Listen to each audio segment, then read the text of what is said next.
Yo, this is Conan. You're listening to World of Wrestling Podcast with Tax and Rich. Boom.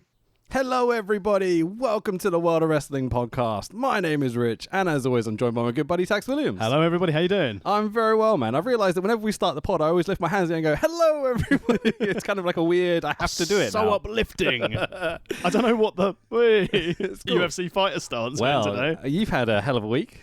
Back in the ring, and It was hilarious, man. I had a great time. Yeah, it was a really, really good show. SCPW in Hawkinge, my in-ring return. I was a good guy. It went brilliantly, man. Your debut as a face? I think it is, isn't it? I was saying to Rich before we got started, there were kids held their hands out to like have hand slaps, and I was like, I've missed like 3 because I never acknowledged them normally. But genuinely, the SCPW show the other night was one of my favourite shows in a very long time. I had a marvellous time. Everything, there was good high spot wrestling and stuff, but it was fun, it was silly, it was entertaining. You had an audience of good few hundred people. 173 into that tiny room. Really nice atmosphere, man. Like everyone was captivating, having a good time, laughing, cheering, booing. Like it was everything British pro wrestling, like indie wrestling should be, you know. And the thing which really, I think, encouraging for SCPW is a promotion. No external names. Yeah, all our homegrown talent. Everyone trained by Mr. Wicked, all from the SCPW training centre in Folkestone in Kent. Yeah. And you could tell the quality because you saw, we had 14 people in a rumble. There were people who've been injured. There are people who are on holiday. We've got a huge roster. And now I'm your top babyface. Outside of Meathead, Mr. Wicked, Phoenix Strong, the IKO. It's all I'm good. a babyface. and Haley made her debut as well, first female graduate. Yeah, she did awesome, man. She did really good. She got Justin out, I remember that. And one fan out as well. With the top knot. Oh, so good. Yeah, it was good stuff, man. And then conspicuous by his absence, as we said, our guest would be Will Power, who eliminated Haley from the Rumble. Cheeky sod. Turns out that nothing to do with his employment in Ofsted. Pretty much running scared for eliminating me from the Rumble. Of course, that's why he's not here today. So we've got to keep kayfabe alive. The very entertaining and very funny Will Power is meant to be here today for the podcast. He actually chose this show that we're going to be talking about, but unfortunately can't be here today. So I'm sure he'll return at another time and he'll pick a good show again, hopefully, because he picked a blinder for this one. Well, we don't want to get this wrong because we don't want to be playing a deadly game with Will Power. Hey. So today we are doing the WWF Survivor Series 1998. It's a deadly game. Deadly game. What a theme song. I hope Jim Johnson had nothing to do with that. Oh, that was Jim all over, wasn't it? It has to be. Game. Deadly game. That's fucking great. So it's the 15th of November, 1998.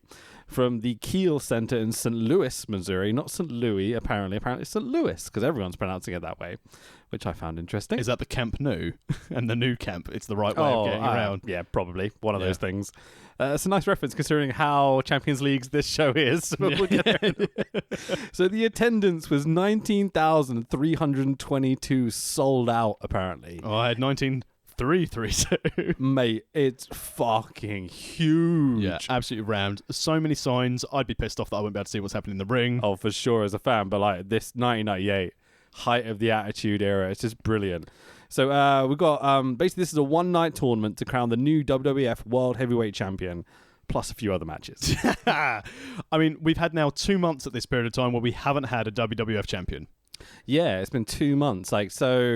I mean, Vacant was WWF champion at this time. So I've got the whole backstory here. Okay, because I partly remembered it and partly just kind of double-checked some of the old... Okay. I looked at some results on Cage Match. I looked at some of the shows on pay-per-view. I even watched the Sunday Night Heat and the Raw before this as well to have a little bit of a what the fuck's going on because I can barely remember most of it. Are we going to be covering Heat? No, not really. Okay. I'm going to mention it, but that's about it. Heat is how pre-show should be now. Oh, for sure. Yeah. It was brilliant. It was so good. But so basically... the height of the Attitude Era, I was 12 years old when this was broadcast, and I'm pretty sure I watched this live. Yep, 15, and I watched this live. Nice. Just the height of my wrestling fandom as a kid. This is, I'd got cable. I worked it out. I ran all the dates and stuff. I got really kind of into this. So it was about 8 months before this show that I got Sky Sports for the first time via NTL cable. Oh, yeah. NTL yes. home. For sure, man. Good thing they didn't kill the fucking championship for so many years. For sure, absolutely. And so the one thing I did find out about this show, just this is a kind of a bit of a segue. The Observer quoted that WWF made $147,000 in merch. Huge gate. This one, that's just merch. Oh, so if you merch. Just merch. Nearly $150,000 in merch in one night. That's not bad. And sometimes so much money. And just to throw it out there, again, with all the Twitter beef that's going on, WWE's a shit product. Yeah, that's why I've seen WWE 365 in Alexa Bliss's brand new house after she bought her parents a house, because she sells merch. Yeah, for sure. Like, she's not doing too bad for herself at the moment. You can sell 5 T-shirts for $20 a T-shirt, but when you've got 150k of merch and you're getting a decent percentage of that, yeah, you're doing all right on one show. What's that got to do with the beef feud? I lost the context of what you're saying. Bank accounts. Okay. Because Seth claiming to be like a rich dude or whatever. Like, I wonder if Will Ospreay sure and Becky Lynch had some beef in the past. Or she had some of Ospreay's beef. I doubt it. Well, who knows? So the Sunday Night Heat beforehand, I'm astonished that a Sunday Night Heat, a pre-show event essentially, has immediately got a fuck ton of pyro at the beginning of it. I love brilliant. The whole start of this. So obviously, I assume you watched this on the network as well. Yeah. So having just like the filler before the intro to Sunday Night Heat, just that retro Attitude Era. Yeah. I love that. But then it's really tailed up about how shit the intro music and video to Sunday Night Heat is. It's not great, is it? Oh, it's awful. You can't even read the letters Sunday Night Heat because of all the flame effects and stuff they've got going on. They've obviously watched the Nitro intro and go, let's just rip that off, make it a bit kind of like trashier for like MTV, because that's where this show went eventually. I don't think it was on MTV at this time. It was USA, wasn't it? It was on USA for this one. Yeah, it was live on USA. So I mean, I haven't like talked about the matches because the matches were a bit rubbish, to be honest. But like, I wish there was that Hardy's Too Much match. I wish we could have seen that, but it was a dark. So it's not even on Sunday Night Heat. I love the fact that even though it's on the network, they still kept in the adverts of the other TV shows on the network that evening. For sure. At 9 o'clock, we've got Nikita. Oh, who's she gonna find?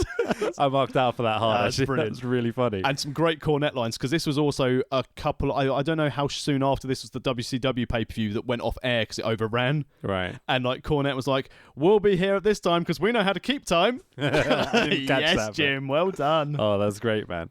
So there's one or two standout moments that really happened for me on this Sunday Night Heat that I think we have to mention.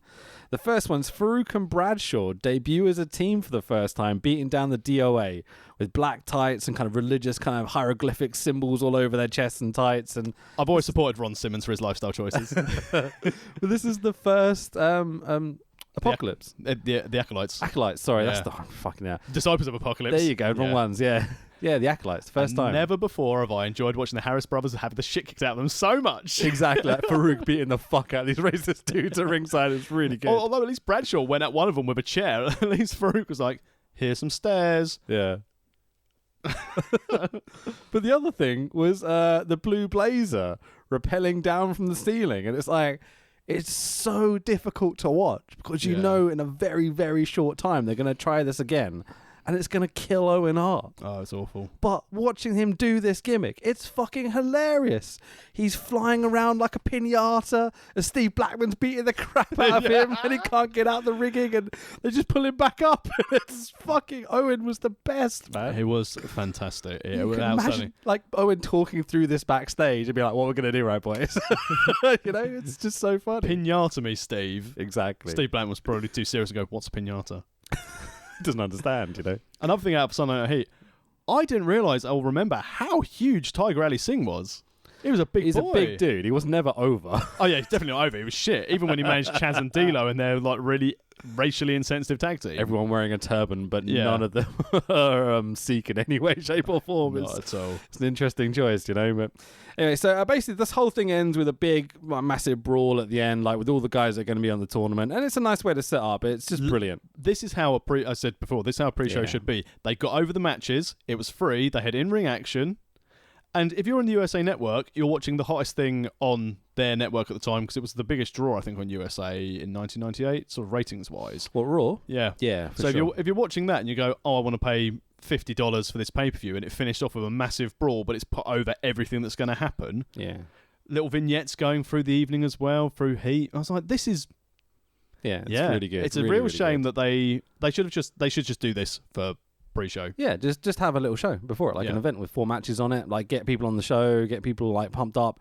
If I was a casual watching this Sunday Night Heat, I probably would have ordered this pay-per-view. Yeah, and again, you haven't given away your big name talent, but can you imagine someone like Balor on USA Network for an hour. Yeah.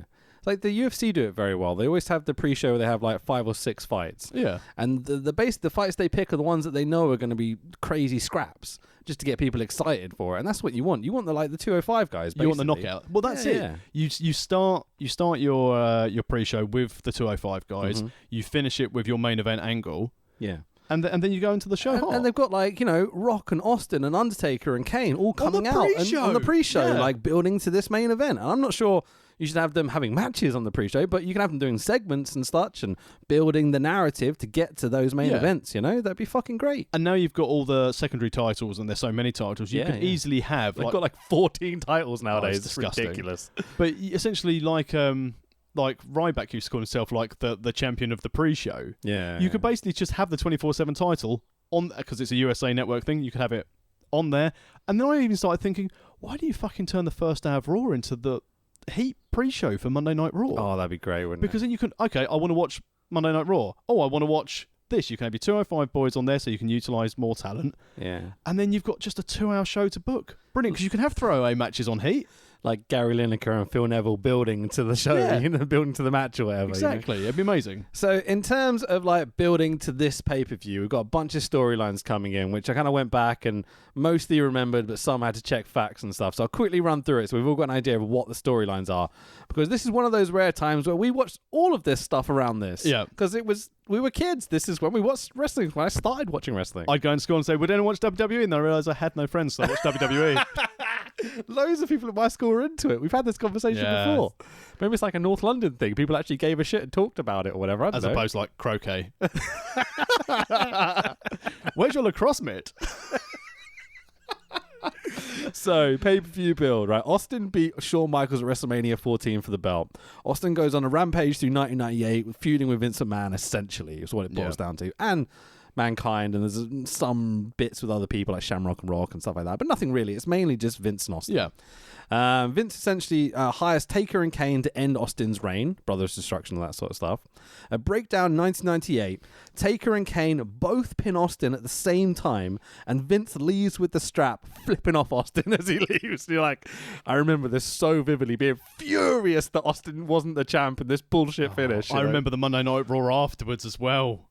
Absolutely. With the belt in the cabinet. Yeah, of course. Yeah, for sure. This is they've changed from the Winged Eagle 4-5 months before this. This is the night after Mania, wasn't it? They changed it to the blue leathered belt around it, wasn't it? It's pretty. I like this belt. Yeah, nice. I mean, I love the wing belt for nostalgia's point, and it's just it was the Hogan belt, you know what I mean?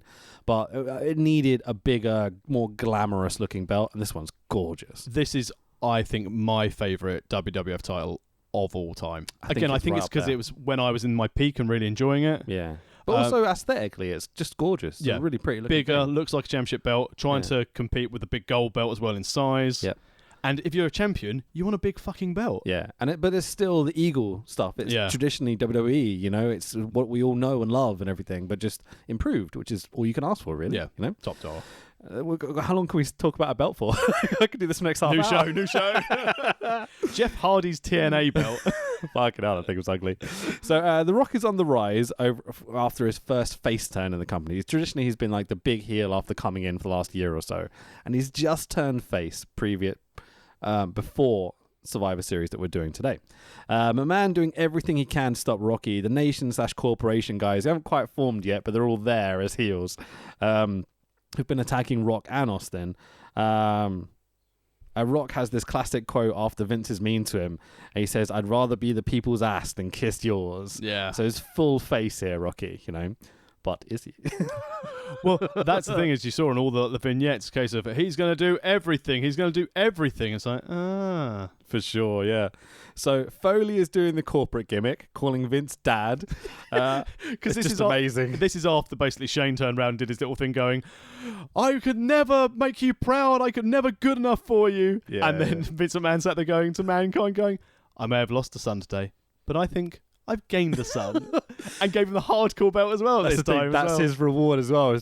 I remember so many people going to me, that is the winged belt. They've just destroyed it. And I remember even as a 12-year-old going, why would they destroy their old belt to make this piece of shit, I don't know. I think this was just an old copy belt. It wasn't the original Winged Eagle belt. Yeah, but I for think sure. that hardcore belt over time, someone kept it because it kept on falling to pieces. Yeah, so I think someone's got over the years. collected all of the bits of the original hardcore title. Amazing! I wonder where that belt is nowadays. Probably in the archive somewhere. Horribly ruined by Tommy Dreamer when he came with that number plate belt when he was hardcore champion before they retired it and unified it. It was a bad time. I'm sure it was. Yeah. Wow. I'm gonna have to look that up. I don't remember that at all. It's fucking awful. Anyway, so when you really boil it down, the storylines are Austin and Rock are on fire as faces. Like, this is the most heat any face people have ever had in existence ever, I think, right? Agreed, yeah. Yeah, absolutely. Rather than but Hogan in his prime after beating Andre maybe can compete, but that's about it. Yeah. It's about as close you ever get with a face, I'd say.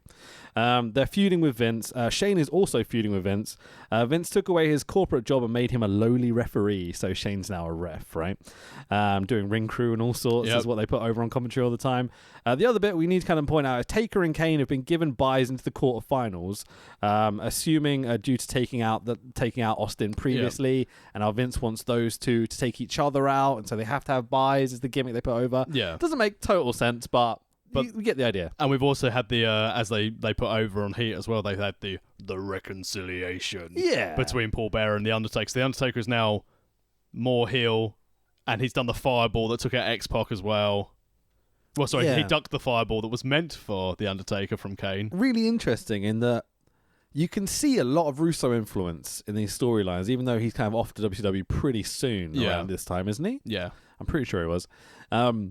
So it's all a bit trashy and a bit silly and stuff, but it's also it's not elongated storytelling necessarily. Like Taker and Kane only debuted like this year, or maybe the year before. I think it was the year before '97, yeah. But it's less than a year, and his dad has already gone back to the Undertaker essentially, and they're just like, fuck off, little Kane, you know. Even though Kane is like a dominant monster still. Yeah.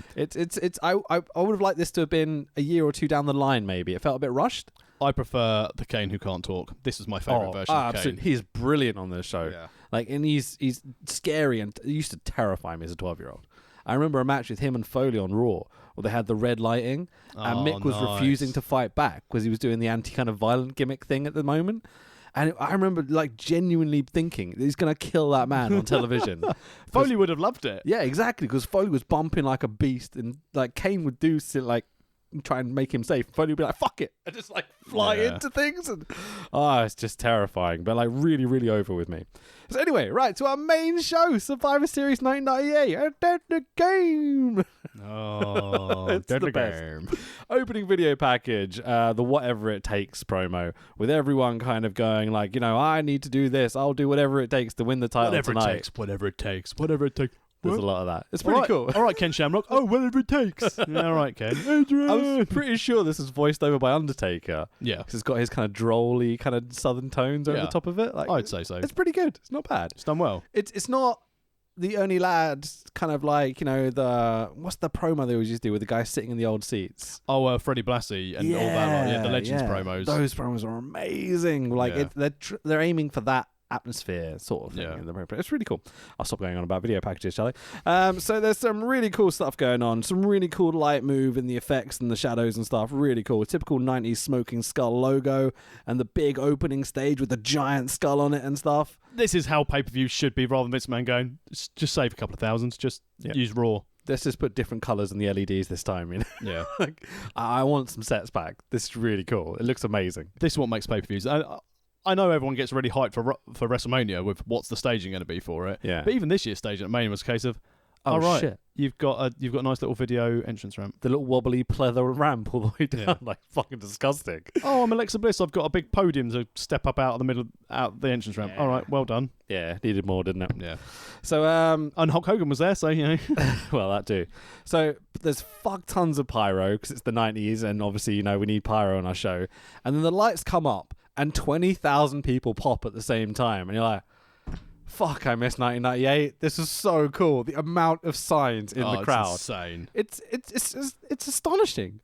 People giving a shit about what's happening in a pro wrestling ring like this. It's amazing to see. I was thinking a lot of this, because we speak about the signs a lot in wrestling.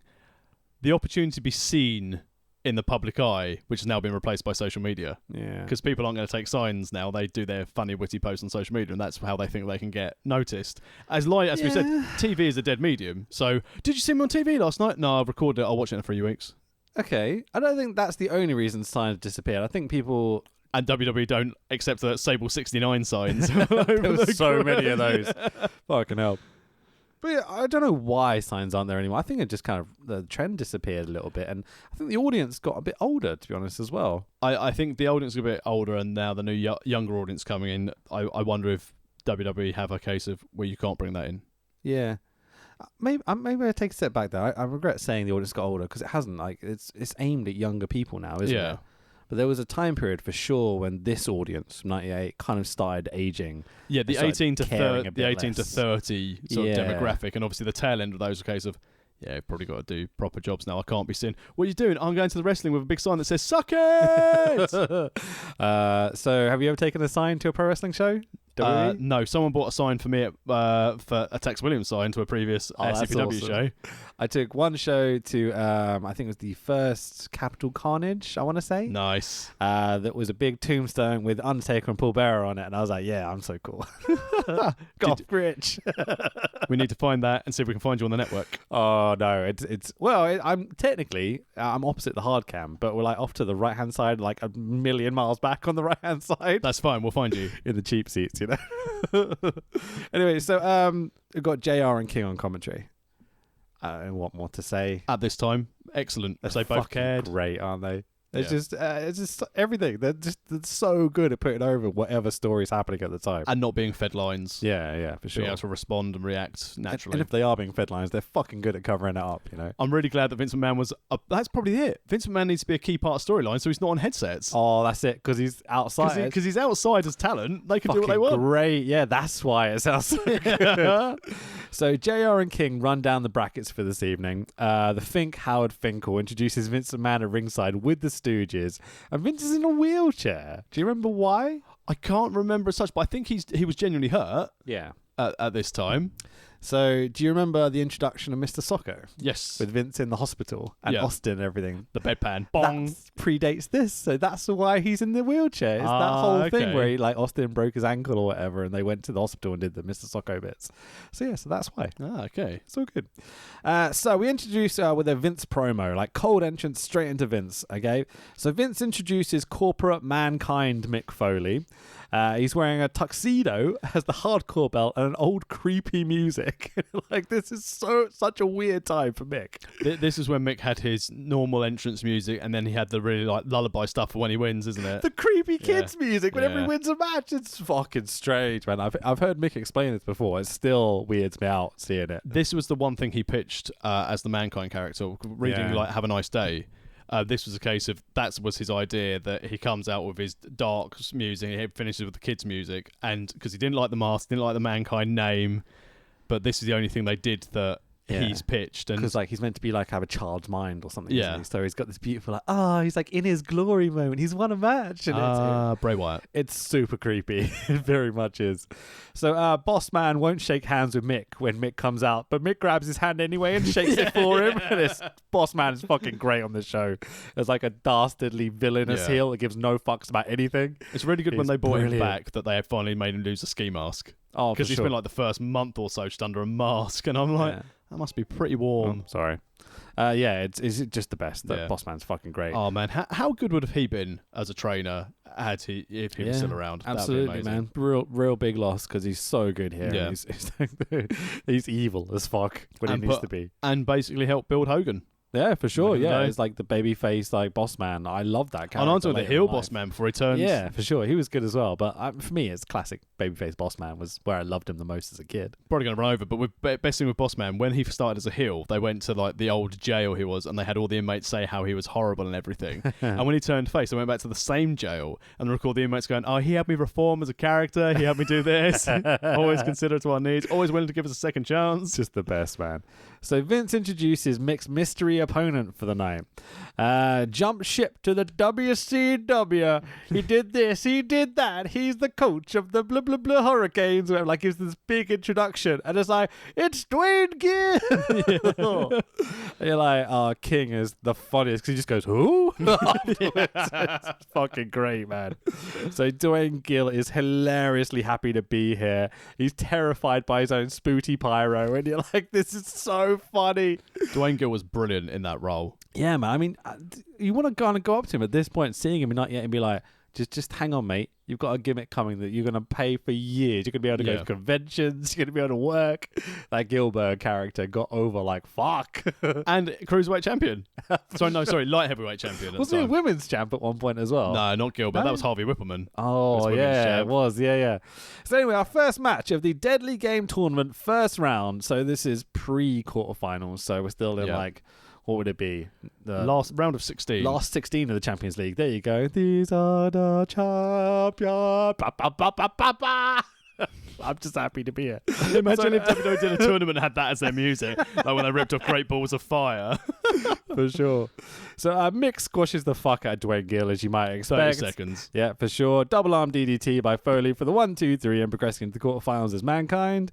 Creepy Kids music, obviously, after the win. It's just fucking freaky. But yeah, great. Really funny, like, you know, this is Vince going, this is my guy, we're going to cheat him all the way to the win, you know. Yeah. He's going to have the belt for us. He's my son. Well, exactly. Good start. So we get a recap of Jacqueline hitting Sable over the head with the belt from Heat, building up the tension for this match. Their acting is pretty fucking terrible.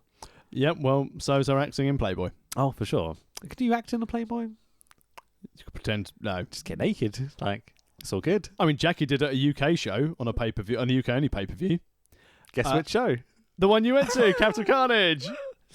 Oh, I think it was Insurrection, actually. Oh, okay, yeah. Or one of them, I don't remember. Yeah, pull the top down out, pop the boobies. Yeah. She had her back to us, which is a shame. But I remember my Good sister thing being watching like... hard cam. Something was certainly hard. For sure. I remember my sister going, oh, no, don't look at that. With me. It was really funny. So Kevin Kelly and his goatee are backstage with a short, angry Sable promo. It's just a short, angry. She's like, oh, I'm not upset. I'm just angry. I'm going to go kick fucking Jacqueline's butt. I'm going to kick her butt right now. Mrs. Brock Lesnar. Kevin Kelly's the best. Yeah. I love Kevin Kelly. His little fucking spooty goatee is worse than my facial hair. Just the best. You think how far Kevin Kelly's come now. Like, fuck Sable, who cares? But, like, you know, Kevin Kelly's the best. I mean, I would. Yeah, for sure. What, Kevin Kelly? Yeah, definitely. Yeah, definitely. So, Deadly Game Tournament first round match of Al Snow versus Jeff Jarrett. How do you spell his name again? J-A-double-R. No, J-E. Oh. Why have you got... No, you haven't I done forgot the J. first name. I just went to Jarrett. J-E-F-F-J-A-R-R-E-T-T. Why, it's Double J with Deborah. Mrs. Steve Austin. Mrs. Get Punched in the Face by Steve Austin. Yeah, for sure. Let's not skip around this. Well, you know. Careful now. So, I didn't have anything to say that wouldn't be really offensive. This match is fucking shit, isn't it? It was, yeah. Absolute fucking dirt. Jeff Jarrett's best ever match was the AWA. Well, you say that until we watch next week's show. Okay. What's next week? The TNA Turning Point. Oh, okay, cool. Yeah, we'll do that. So, yeah, basically, the good thing about certain tournament matches, Go on, yeah. this is like if you're watching a World Cup, you go, oh, brilliant, I've got Saudi Arabia versus South Korea. Probably don't need to watch that, but, you know, it might have an impact later on the tournament for someone to beat one of these people. Exactly. I mean, Al Snow, I know he's like a trainer now and stuff and seems to be some sort of revelist. I hate listening to him talk about pro wrestling. I disagree with almost everything he says. What are you talking about, collar elbow? And it's like everything he does in this match is just for the sake of doing it. He wants to be regal, and he will never be regal. No, he's like everything he does is convoluted, dumb high spot stuff that just you could achieve the same thing by doing something 10 times simpler that the fans would get behind. Yeah, you know, it's dumb. Like he starts the match by stalking Deborah, and you're like, why? This is not your fucking gimmick. Because, you know, Austin got over by punching her. So he was like, if I punch her, maybe I'll get a belt. Not in 1998 he didn't, but anyway, it's all good. So there's one cool spot here where they do guy goes to do a spine buster. I think it's Double J goes to do a spine buster, and Al Snow gives him a DDT out of it. I was like, that's pretty cool, man. Like, you lift the guy up and he's like, oh shit. But It's completely unrealistic. Yeah, it's unrealistic. It had no place and looked completely out of place with what Al Snow was trying to do. Yeah, for sure. Good thing about Al Snow is that, he trained all those really good people in Tough Enough, didn't he? Yeah, for sure. So, where is Maven? Snow grabs the head. Wait, hang on. There's so basically both guys knock their heads together because they're gormless fucks. Then that's Deborah's cue to get up on the apron and hand the belt. I'm sorry. That's Deborah's cue to get up on the apron and head towards Double J and give him the head. So, hang on. She has to go towards Double J to give him head. Yeah, exactly. Full of dick jokes. Attitude era. Snow then grabs the guitar, swings and misses. Snow then gets a boot up as Jarrett kind of rushes in. Snow then grabs the head, hits Jarrett with the head in his head. Head for the 1, 2, 3. I don't know what to say. How Jerry King Lawler and JR called this without tripping up over the head bit, I never know. Al Snow hit Jeff Jarrett in the head. So, Al gave Jarrett head. 1, 2, 3. Al Snow progresses into the next round. It's just dumb, isn't it? So, I mean, in fairness, he did get over on the on Heat when he helped out the new members of the Job Squad, Scorpio and mulleted Bob Holly. Yeah, it felt like he did that. Like, do you notice every time when he does his little head dance, he went. There's 3 times he does it on this night. He goes to the same people every time. Yeah, because they're the ones that responded when he did it on Heat, and you're like, man, that's cheap as fuck. You're not even taking a chance. Like, that's fine. Cheap heat works. Cheap pop. Oh, I don't know. It's not for me. Anyway, so another deadly game. First round tournament match of Steve Austin, Stone Cold fucking Steve Austin, the man versus the Big Boss Man. Oh man, this what? Look at this on paper and you go, this is going to be flipping incredible. Yeah, really solid. Yeah, loved just it. like 2 of my favorite workers ever. Like, just killing it. This may sound a little controversial. Austin doesn't ever let anyone get heat over him.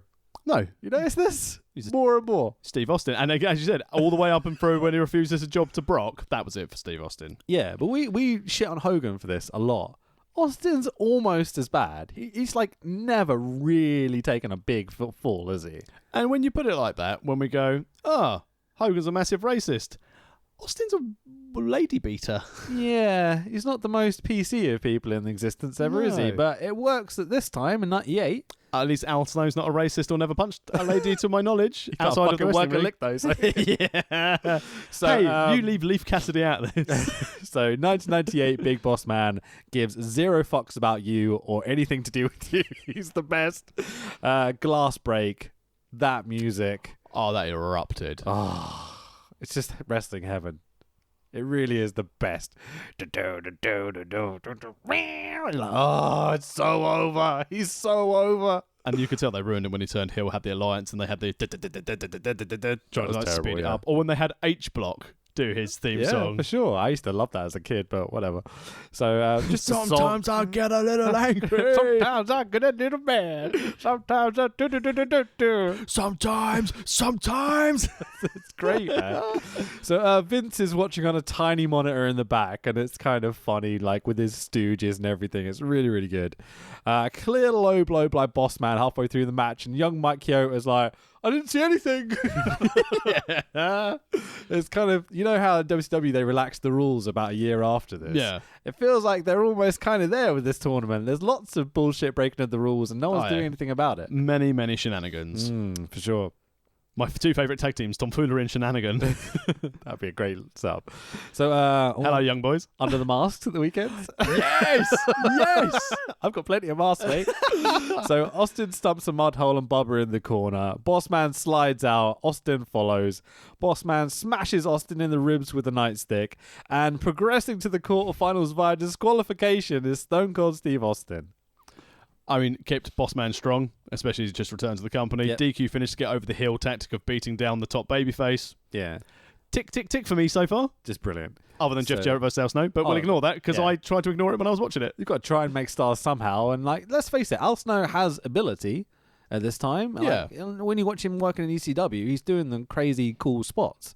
It's just none of it fucking means anything. Good thing Jeff Jarrett's there. You would have thought Jeff Jarrett being like, you know, a reasonably good narrative guy from the AWA or whatever would be not the AWA. He was wrestling somewhere else, wasn't he? For his dad. He was Memphis. Yeah. Oh, whatever. He did wrestle for Memphis for a while. Sorry, yeah. That's fine. But anyway, you would have thought they'd be able to drag some sort of narrative out of this, but they've got like 5 minutes or so. It's not long. These are all fast tournament matches. But again, this is the time where Jeff Jarrett was getting ready to be on his way out as well, wasn't he? Because it was only a few months after this when he had the Good Housekeeping match with China. Yeah. He knew he was probably going to WCW. And then having the creative, bro, Al Snow's going to beat you with head. Yeah. Okay, I get it. So Bossman post-match just comes down and beats Austin. He then leaves and then comes back to beat him down a bit more. And you're like, he's doing so cool. It's like Vince's henchman, essentially. Yeah. Like, he's an evil Bond villain henchman coming to beat up Austin. And he's fucking great at it. And even though we had 8 million matches in this, having Bossman come back was basically Vince going, no, you've still got time. Still got time to fill. We've timed it out at the back. Pritchard's timed it out. You know. There's lots of this where they feel like they're rushing through matches. Yeah. Like every single match in this tournament has a jump start. Like every single one. Like literally as the other person gets in the ring, jump. There you go. Deadly game, mate. Wow, there we go. So Vince McMahon backstage with Michael Cole and his tuxedo. He just says Austin's in for it. It's a bit of a nothing promo. You can tell early Michael Cole, who hadn't worked on it, losing his regional diction, quoting Anchorman, and working on my regional diction. Very nice. Like Michael Cole and Jim Cornette on commentary on Heat. Yeah. To how because I listened then to a Michael Cole now. Yeah. And it sounds like a completely different person. It does. It's I really want to tell you. I want to tell you about this wrestling that we're going to see. And now Michael Cole is a war correspondent. He hasn't got much better. Oh, come on. When Michael Cole's replaced, if it's not by me, then I'd be fired. Fuck off, Vince! How are you 110 and still alive? Yeah, he has an awkward job to do. I can see that, but his tone of voice is not pleasant to listen to. Not for a 7-hour WrestleMania. That's why I think it's nice how they switch up the commentary teams. But a couple of hours on Raw, I'm just like, your voice is really fucking annoying, man. Yeah. You know? Anyway. So, Deadly Game Tournament first round match of Steven Regal. He's a man! Such a man! I hope we don't get a copyright slap for this. Keep going. A real man's man. It's fucking great. And so over. And X-Pac. He's also here. The European champion X-Pac is here. I love this because this is the same time that Regal was taking such exception to a non-European holding the European title. And I was like, yes, Regal, this is brilliant. With the current state of the fucking EU bullshit we've got going on in this country, this is an interesting time. So X-Pac's music is just fucking terrible. It's like a shit cover version of the normal DX music. Make some noise, X-Pac! That's basically Jim Johnson being mildly racist. X-Pac! Kind of. He's super over here, though. Yeah. Like, the crowd care about X-Pac, which is interesting. They don't for long. Give it 2 years. Exactly. So X-Pac that's the in-ring spooty pyro, and I'm like, I missed this. This could be an easy one. I mean, he's got that pyro, but then I just thought that because has any wrestler had so much shit entrance music? Because then he had the X Factor thing done by Uncle Krieger. I got everything I ever wanted. The best. Give it back. Well, I know you hate X Factor. Yes, I do. It's a shit faction. It's good heat, though. It's not. It's bad heat. It's very go-away heat. You could say X-Pac heat, if you will. But even then, I wouldn't turn off my TV screen. It's like the Baron Corbin. He's got go-away heat. Yeah, I just sit there and go, people don't like him. He doesn't wear the right ring gear. Yeah, he's wearing it to fuck you off. I practically turned off during their main event, but that's not for now. So Lumberjack Regal is a man. He's a real man's man. He's the fucking best. I absolutely love Regal at this time. It's in an time when everyone's doing punches, flashy kicks, and power moves. Regal comes out and does this kind of British hard, strong style, like slow, grinding pace. He's so original and just like no one worked like this.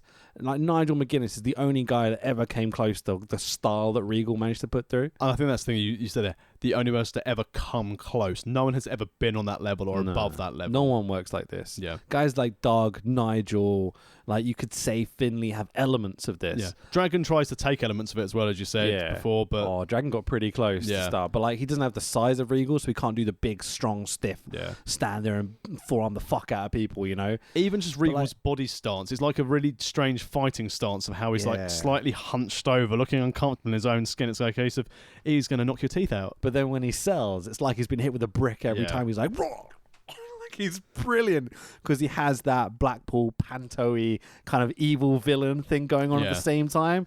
This was one of the best signings they ever could have made because he can get any mid-carder over within seconds of just being a dickish heel, you know? And he's the reason I still think, again, that WrestleMania 17 was so good because carrying that opening match of Jericho's great in the ring anyway. Yeah. Get away my personal thoughts of everything has to be about Jericho. He's a phenomenal worker. Yeah. But having Regal and Jericho basically set the pace going, right, that was a proper wrestling match. Go on, lads. Yeah. Off you go. Go and compete, you know? Yeah, for sure. Gimmick Battle Royal, everyone. It's just brilliant. So the finish kind of comes up. Let's go straight to the finish. We don't need to call all this, do we? No. So there's lots of like... Oh, wow, where am I? Sorry. So Regal hits the ropes and Pac crotches himself on the top rope. X-Pac reverses, then hits a suplex on the outside, which looks absolutely brutal. Yeah, ouchies. And you're like, dude, Regal, you've got all sorts of neck problems and stuff. Like, why are you doing this, man? Like, don't kill yourself for us.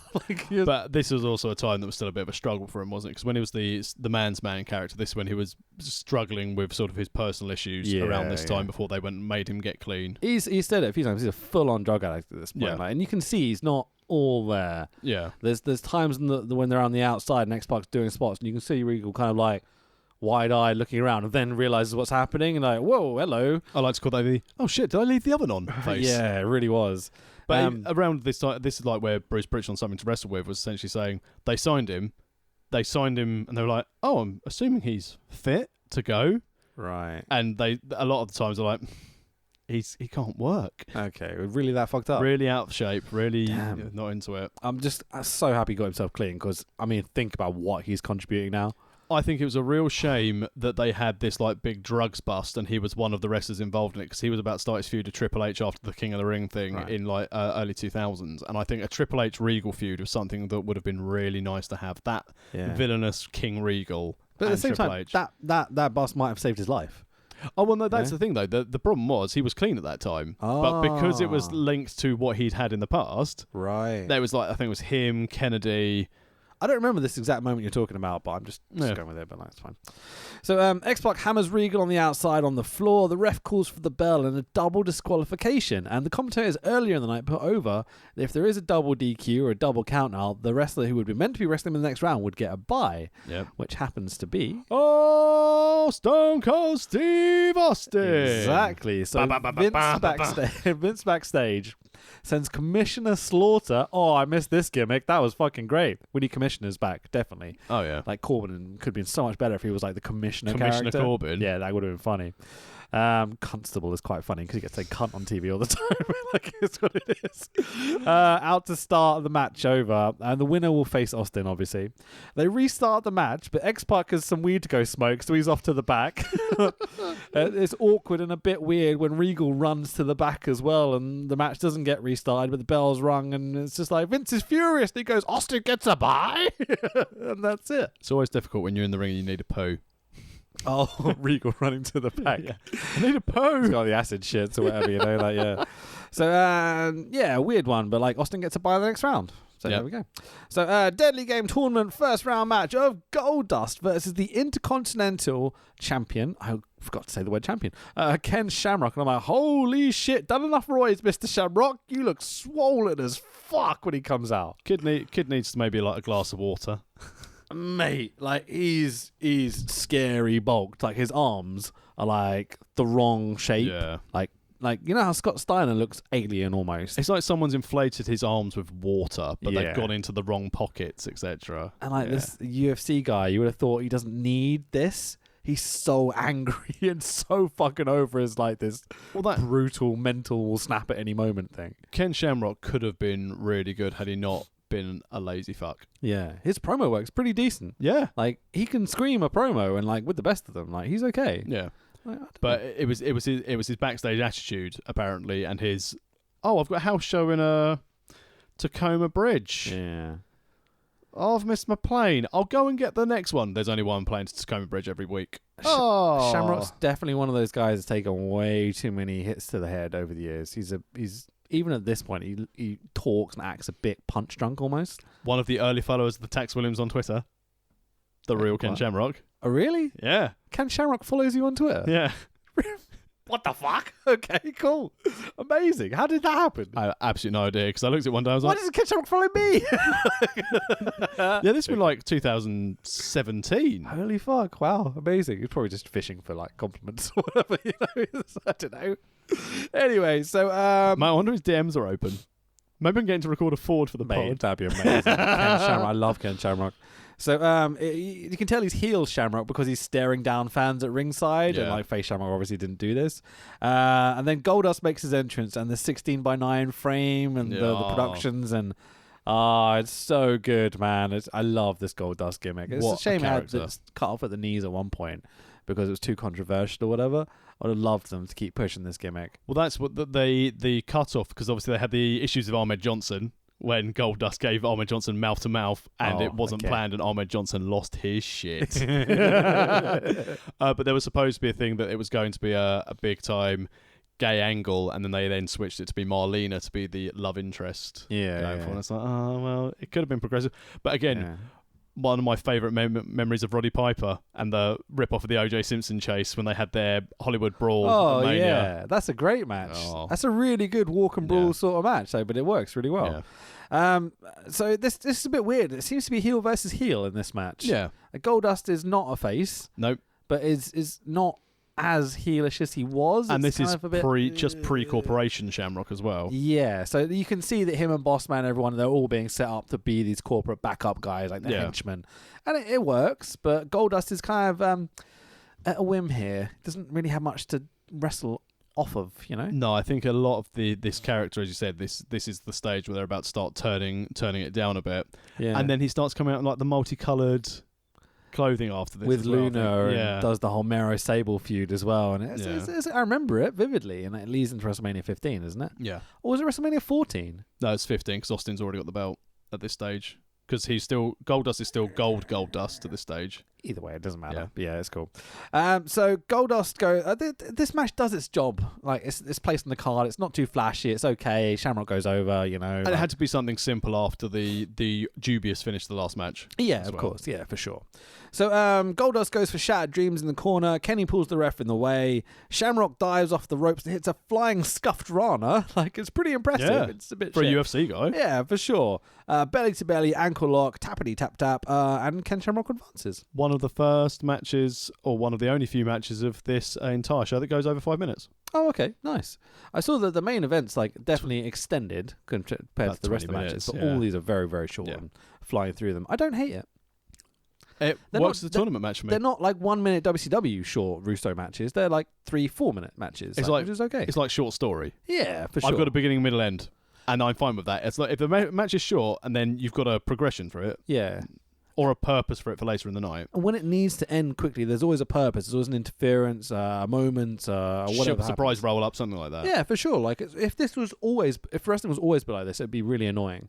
But for this one night on this tournament, when everyone's Yeah. grasping for that one big gold belt, like it's really cool. Like Yeah, it's it really works. cleverly done. And it gets over the importance and the need to work quick because you've got to wrestle 3-4 matches on the Yeah. card. Like JR and King always talk about how every match has got a 10-minute time limit, and that's why Yeah. they're working so fast and why they're jump starting and everything. And so, you know, it all kind of comes together. It's okay.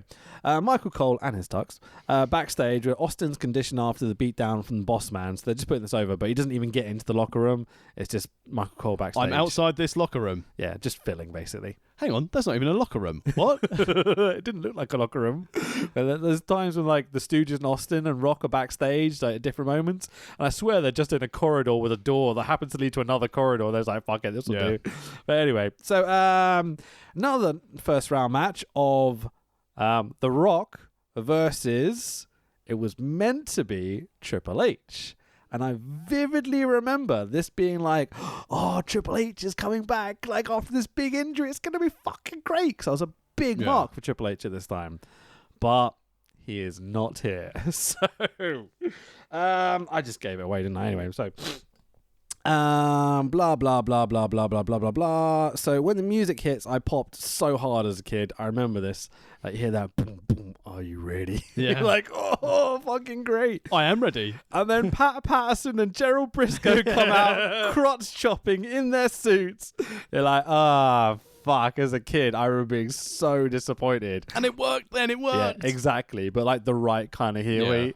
Like, yeah, this was devastating for me as a kid. Patterson and Briscoe, I don't think get enough credit for how good and useful they were in the Attitude Era. Hilarious, playing up their tendencies. So, like, you know, Gerald Briscoe becomes extra southern redneck. Like, Mr. McMahon.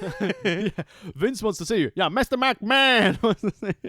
Yeah, it's really good, man. So, JR confirms the whole Triple H thing when he talks about him recovering from knee surgery on commentary. So he's not back yet. They're going to find Triple H when he comes back is the thing that Briscoe says in the ring. It's really funny. And so Boss Man comes out. This is the point as a kid where I was convinced they were going to screw The Rock and that this wouldn't be his opportunity because he was so over as a face at this point, and that Boss Man was going to be the guy that exactly. Oh, that music's so Oh, yes. fucking brilliant. But Boss Man gets in the ring, Rock inside cradle, 1, 2, 3, we're out of here. Work fast, boys, work fast. Brilliant, man. So advancing to the next round is The Rock. 12-year-old Rich popped like absolute crazy at this point. Like, yeah, as a JR puts over 4-second pin, fastest match in history. Nice. Yeah, pretty cool. In your face, Bob Backlund and Diesel. They had spots in that match though, didn't they? No, he just kicked in powerbomb, won the belt. Yeah, that was like 5-6 seconds. That's a spot. I guess a roll-up's a spot, whatever. So on to the quarterfinals. These are the champions. We got the Deadly Game Tournament second round match of Kane versus The Undertaker. Quarterfinal match. Indeed, sir. With Paul Bearer. The fucking remix of Taker's music is super cool. I really love it. And this was the beginning of the Ministry as well, which is still one of my favourite factions. I did love that time. I enjoyed the Ministry. For sure. So Taker has this badass kind of ornate cloak ring jacket thing. Like, why doesn't he have this now? It looks so cool. Because he's going to be too busy teaming and turning on Roman Reigns. That was, I really enjoyed that. Actually, I watched that. I watched Raw for once. It was really, really good. So like he's got all this ornate leather kind of like biker shit all over the top of the cloak. Like, oh, it's just glorious, man. And really the eyebrow piercing as well. Yeah, for sure. The big pokey silver one. I didn't get it because of that. I forget I have it. I honestly forget I have an eyebrow piercing constantly. People go to me, oh, did that hurt? Like at a wedding. So I'm like, what? My face? Like I have to like, oh, you mean the bit of metal in my face? Can't have one of them. Contract. Really? No. Okay. I mean, yeah, I couldn't have one at work. Can you not? No. Oh, God, no. Oh, that's lame. The lad who has nail varnish on gets ousted. Oh, he's got nail varnish on. I was like, yeah, it's 2019. Fair enough. I've been wearing gold pants and orange fur boots. Mate, Chuck Liddell used to wear fucking nail varnish on his toes. Yeah. Scariest man in the world at one point. Yeah, don't let the Iceman see you say that. So Kane's music hits, and Kane just used to terrify me as a kid. Like, he's amazing here. But this match is basically, it's a mirror match. They both do the same spots, the same selling, the not selling. I liked it. It's great. Yeah. I love how much Glenn adopted what Taker was doing. Yeah. And he does it to perfection over and over again. But safely.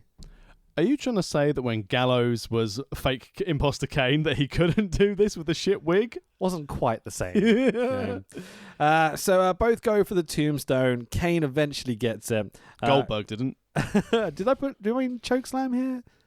No, he went for the tombstone. Was it tombstone? Yeah. Okay, so anyway, Kane signals for the finish. Paul Bearer up on the apron for the distraction. As Kane turns around, Taker picks him up, tombstones the fuck out of him. Paul Bearer grabs the foot of his own son to make sure he doesn't kick out. For the 1, 2, 3, and advancing into the semi-finals is The Undertaker. Yep, right decision for the tournament. Obviously, gone are the characteristics of face Undertaker. I don't want to fight my brother. I fucking will for the belt. Yeah, for sure. At this point, he's just like, he's becoming full heel Taker. Yeah. And Ministry's around the corner. And Big Daddy V and Midian and everyone else is going to come along for the ride. And the Acolytes with their hieroglyphics on their chest. Yeah, cheers, Jim Cornette. Do you listen to Bischoff's podcast, 83 Weeks? I infrequently.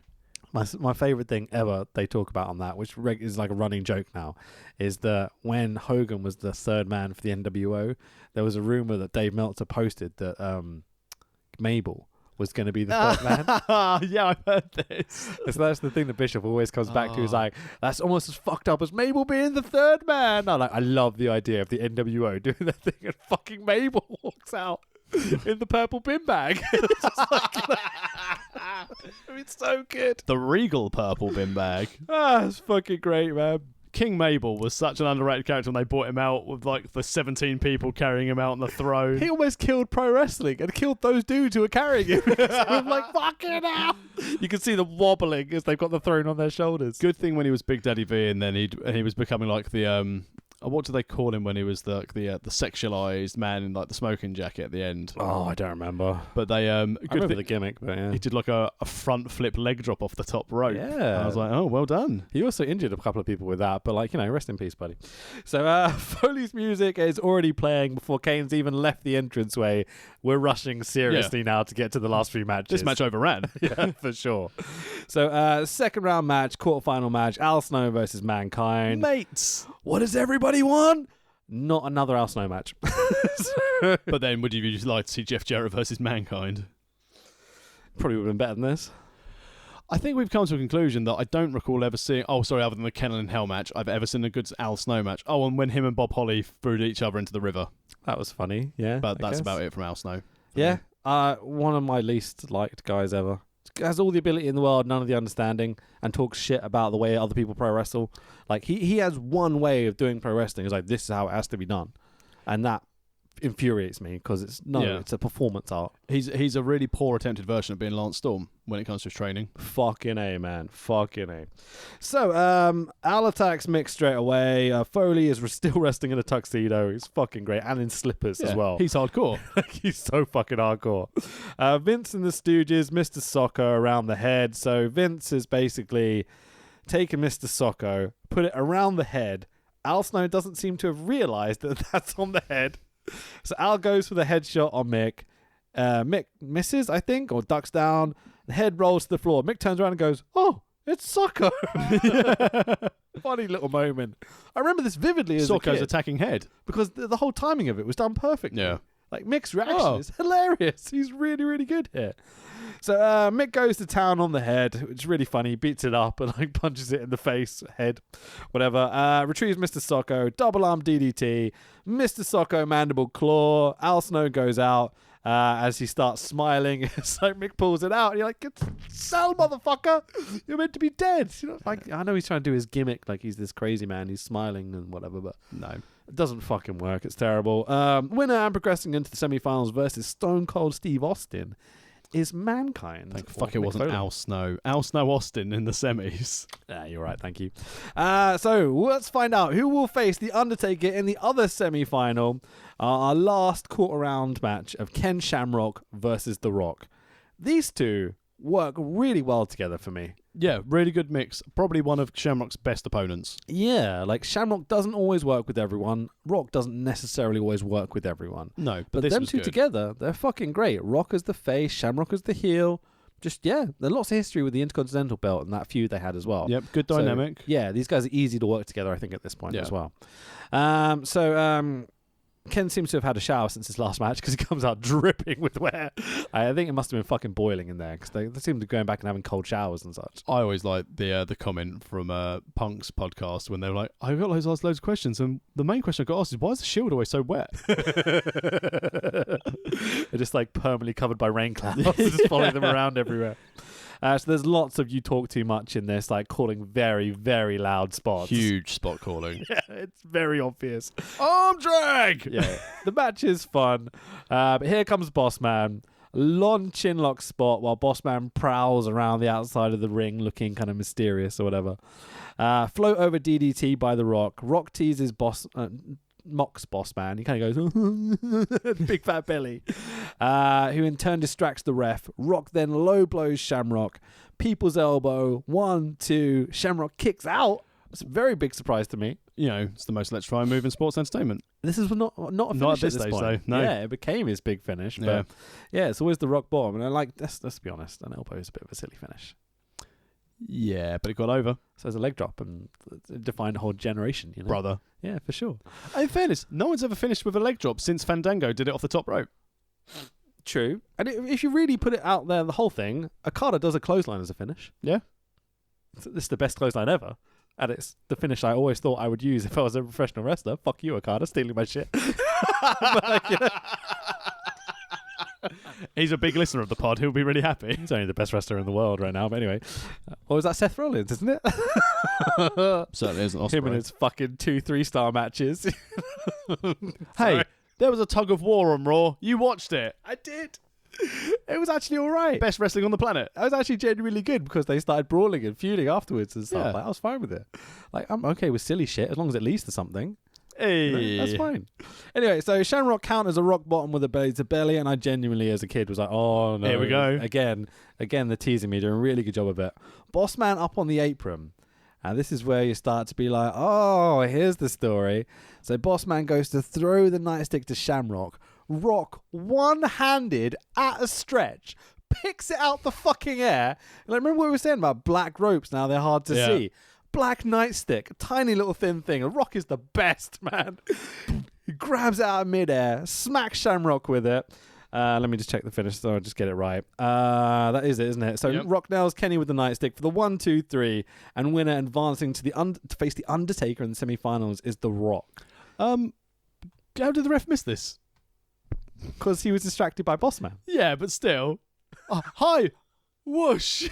The bit that got me, right, is that when Rock's done the shot to Ken Shamrock, he then goes to throw the nightstick back out the ring, and he throws it past the referee. Yeah. Oh, that was silly. But knowing what we know about how this all ends, this storytelling with Boss Man coming and accidentally giving Rock victories. Yeah. It's fucking really clever. Great. Really clever. Why haven't we seen anything like this in a long time? Because Will Ospreay's not booking it. Well, exactly. But this is. But you know he's poor, so he's fucking not. He's just moved to Japan for fuck's sake. You know. Can't afford a Nando's though. Well, true. There you go. There's his future. He's going to be the first Japanese franchisee of Nando's. That's going to be his legacy. He's not Japanese. No, he's not Japanese. He's gone to Japan. Okay, He can open Nando's in Japan, and then Okada could be the first black card holder. But like. It's the new Ribera. But this storytelling, it's logical, and you've got the story throughout the show without being overly obvious what's happening. Yeah, like it's the kind of thing that as a kid I was just sitting there going, "Oh, this is amazing! Rock is the best. He intercepted that nightstick and got the win." And like the Rock is a heel the whole way through this show. Yeah, he used the nightstick to win. He comes out snarling and looking at fans and going, like, but he's just so fucking over. Oh, he's just so charismatic. It's terrifying how good he is without doing anything. You mentioned obviously the belly to belly. At that time, when I was watching when I was young, I thought, well, obviously they're going to give it to Austin, aren't they? Because Rock's going out. We all did. I think that's the purpose, you know, because Rock's meant to be this new upcoming face, and Austin's and Mr. McMahon's like, definitely not. But so the semi-finals of this tournament are Taker and versus Rock, and then Mankind versus Austin. But first, we get a Paul Bearer backstage interview with Michael Cole. It's terrible. It's pretty to the point. Blah blah. It puts over the Undertaker. But we have a WWF World Women's Title match of. Go on. No, I was going to say, thank God for the Women's Evolution. Started right here at Survivor Series with two of the best in the game. You can take your Charlotte Flairs. You can take your Bull Nacanos. Let's say, complete this quote, please. They can all kiss my Yes. Anyway, so we've got the champion of Jacqueline, who's really fucking good, with Mark Mero as a ballet. The ballet. Hilarious. Versus Sable. So, you know, when Sable's music hits, you hear that, wow. Is that the female equivalent of Austin's glass smash? It's the noise of 10,000 young teenage boys jizzing in their pants. I mean, I mean, I certainly did.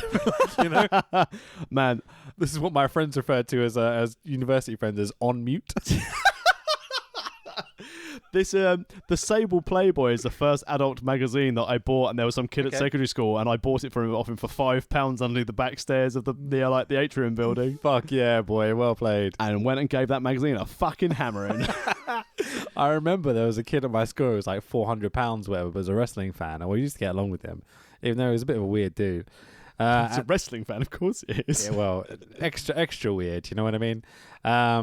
But he bought the China Playboy and brought it into me. It was like, look what I've got. And I was like, great.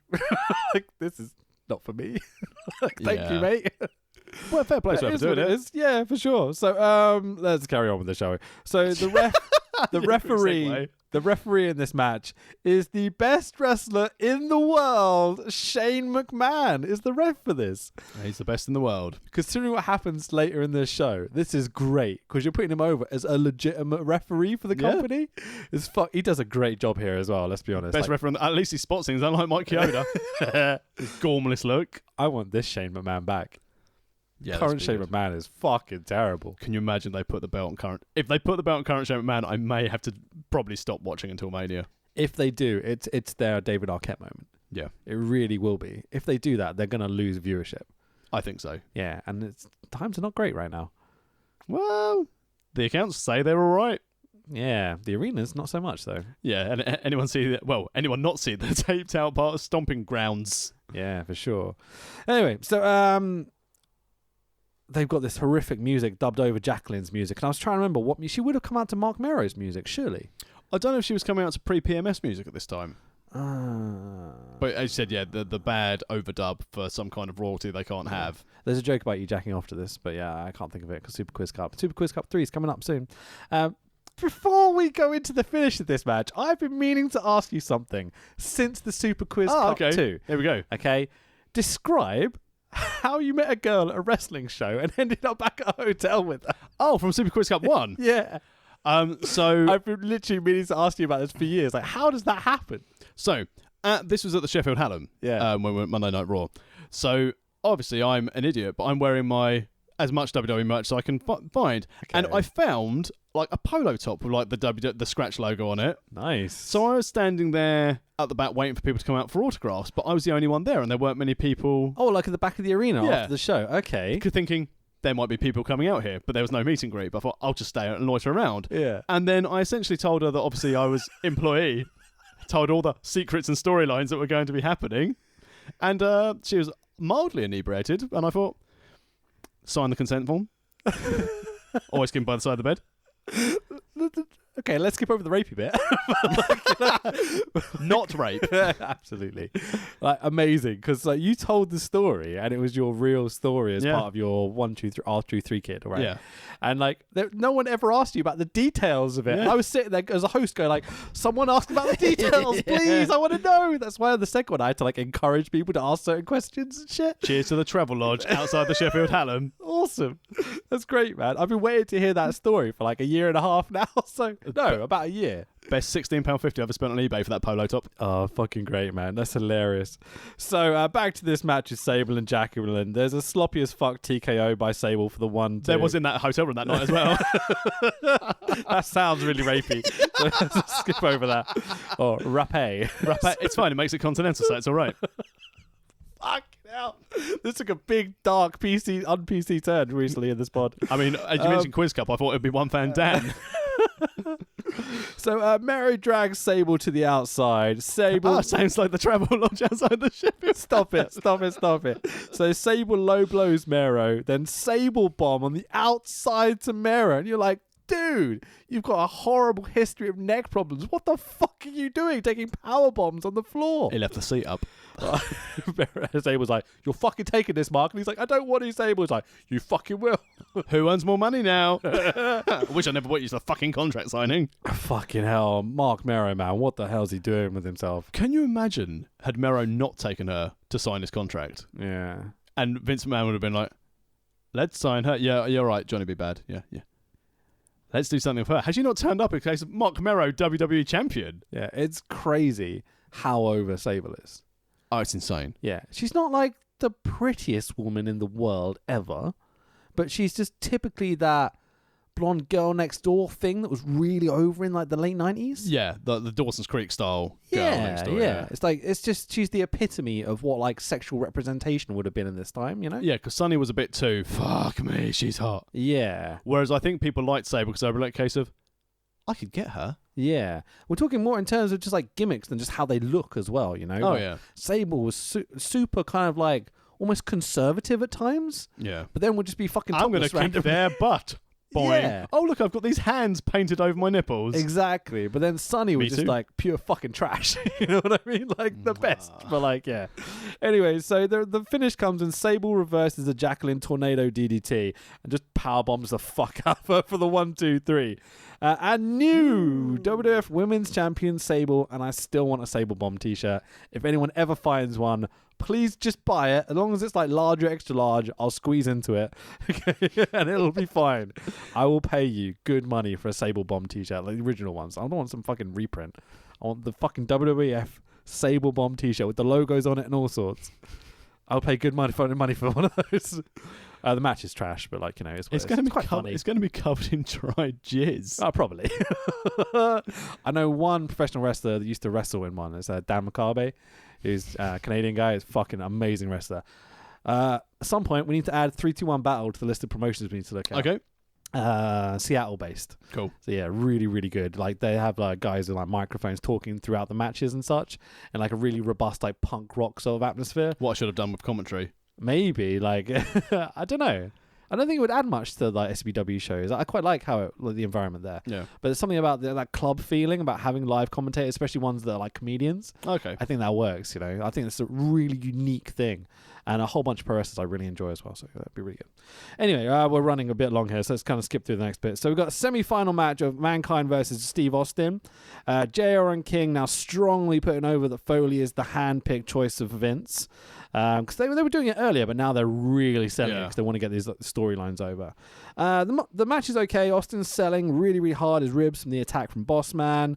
Vince in the wheelchair with the Stooges come down. Austin runs through his spots, goes to the stunner. Mick just kind of runs away at one point.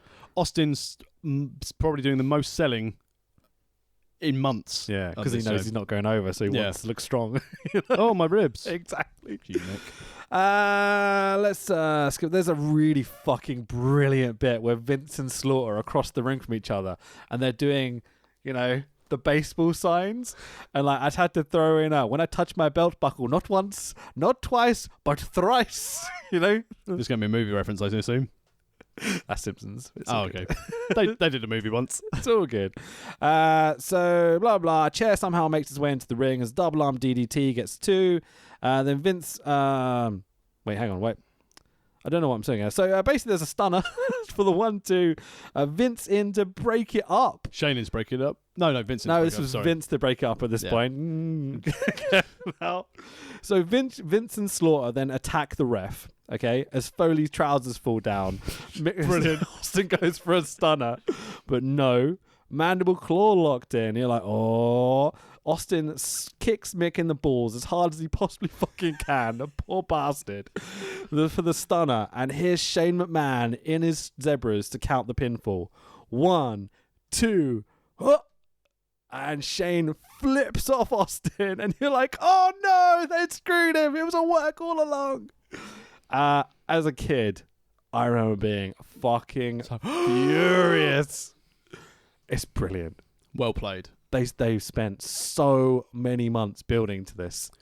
Oh, who would have thought that long-term booking makes things entertaining to watch? Yeah. Hi, Gado. It's nothing about the quality of how it's done. It's nothing about the dumbness or the silliness of it. It's about that you committed to this fully weeks in advance and everyone's on board. And the good thing is, I've always said with wrestling, there's nothing wrong with predictability, but at this time, the longevity of the storyline, as we go throughout, and as you point out with like Bossman throwing the nightstick, there are so many little things that are put in there to be clever, but not enough to make you suddenly go, I know what's going to happen now. Yeah, for sure. Like Shane's selling of this, it's fucking genius.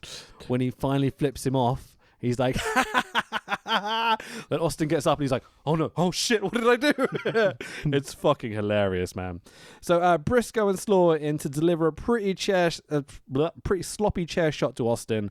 Foley covers Austin for the 1-2-3. Fucking Steve Austin losing in 1998. It takes a lot to do it, but he took a pinfall at least. Only 6 people involved. It's more than you can say of Hogan. Way. So the winner progressing to the finals of this tournament for the WWF World Heavyweight Championship is Mankind. The man's boss man and the Stooges kind of skip away gaily as JR puts it. I love it they skipping away gaily, but this is one of my favourite parts of the show where basically they'll be like, oh shit, Austin's up. Austin's up. Oh, they leg it all of them at the same time to the back. It's absolutely great. And Vince McMahon's like running, going, "Come on, come on, come on!"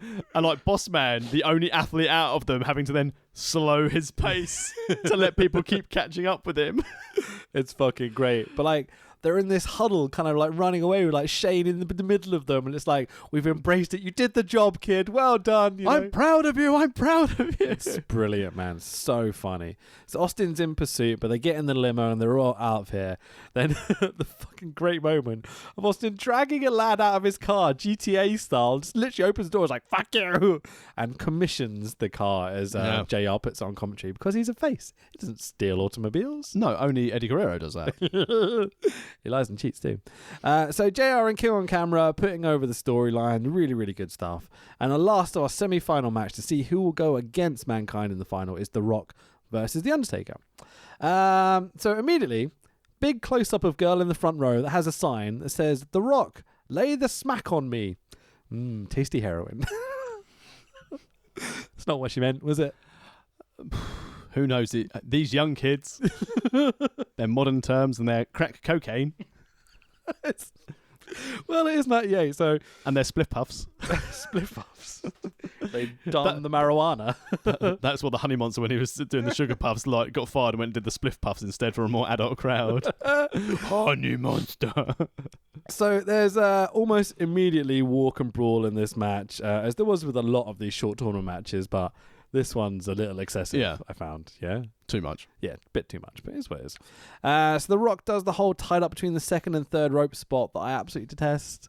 Oh, Not a fan. I've managed to tie myself up in the ropes. If I use my body weight, I can get out. But I'm pretty comfy here. Yeah, and let's kind of take a punch him in the face a little bit and just then gets out of it, and it's not really utilised in any way, shape or form. Oh, look, you've managed to get yourself out and now you're on the floor. Why didn't you do that before you got punched? Yeah, it's odd, isn't it?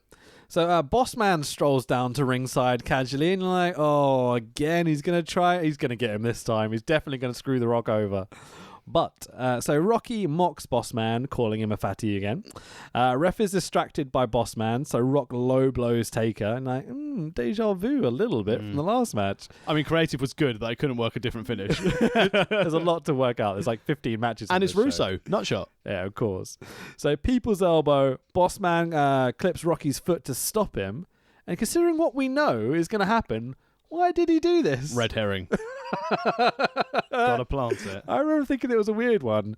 And very fortunately, Kane comes out, gives Rock a super gentle choke slam. Ding, ding, ding. The ref disqualifies The Undertaker.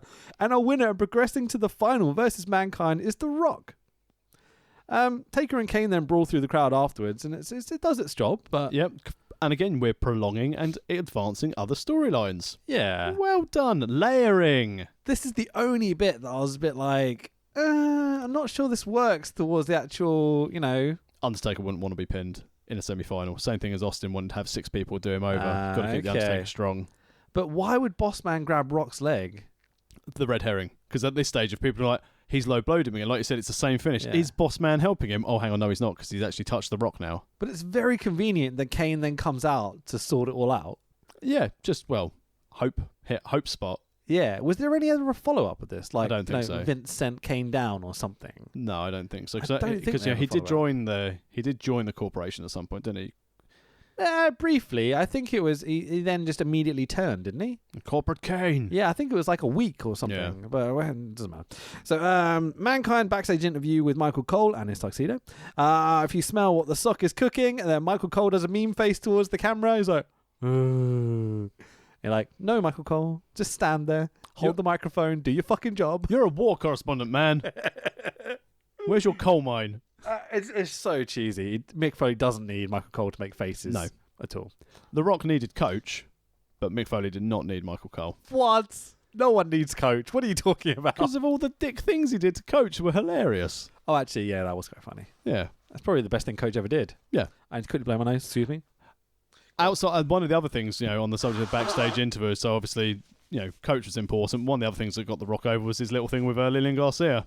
First of all, referring to her as Vivian. Oh, yeah. Oh, no, Jericho referred to her as Vivian, but then, do you like strudel? Lots of pie talk, I remember. Yeah, and Lillian was like, I love strudel. It was good times. So, we've got one more match before we get into our final. It's a WWF World Tag Team 3-way dance match of the New Age Outlaws of Billy Gunn and Road Dogg, who are the current champions, versus D'Lo Brown and Mark Henry. Fuck yeah. Coming out to weird version of The Rock's music, not Nation music. Interesting choice. Versus the Headbangers of Mosh and Thrasher. Oh, the Headbangers. They were great. I quite like them. Yeah. Yeah, got some interesting spots. I love the whole Marilyn Manson goth working. Proper tag team moves. Yeah. Yeah. So the unique thing about this match, and unique's an interesting choice of words that JR used as well, is that this is a proper 3-way dance, but with tag teams. So there's constantly 3 people in the match wrestling and then 3 people on the outside. And it's the bigger clusterfuck of a match I think I've ever seen. This is fucking awful. Who forgot the finish? Because there's like a 5-minute thing where there's the constantly going after the pinfall. The ref's like, am I counting the pinfall here? And everyone's like, no, stop. As the guy kicks out. Let's go for the save. It's like those lucha matches where someone forgets one spot and then everyone just loses track of everything else that's meant to happen. No, it was dog shit. I think the vast majority of people in this match were doing some sort of drugs. Yeah. It doesn't help things. Mark Henry was too busy thinking that he was about to be the parent of a hand. That's coming up, isn't it? Fucking hell. This is awful. I don't think there's really much more to cover on this. It's awful. I'll call the finish a little bit. So there's a fucking mess of people in the ring. Billy Gunn hits a pile driver on Mosh for the 1, 2, 3. Just out of nowhere. There's still people standing in the ring when he hits the finish. It's not even in the center of the ring. It's off to the side somewhere. And still. It's really weird. It's just to have another match, just to break it up before the main event. Give The Rock a break. Yeah. Never do 3-way dance tag matches. They don't fucking work. No. Unless you're like, the Young Bucks, the Lucha Bros and stuff, and can just constantly high spots anyway. Where this is fucking dross. It's terrible, isn't it? It's just the worst. Why did they have shit version of LOD on the pre-show? Yeah. Instead of in this. Yeah. Well, Jaws wasn't great. That's what's a shit version of LOD. Yeah, exactly. Or the new Legion of Doom 2000. Well, they didn't call them LOD 2000. They said, it's the new Legion of Doom. Hang on, that's not what your little ribbon said. It was weird, isn't it? Anyway. So Billy Gunn then moons the hard cam afterwards, and you're like, yeah, you were fucked up at this point, weren't you? Just doing whatever you wanted. No one gave a fuck. We're in a war. Yeah, for sure.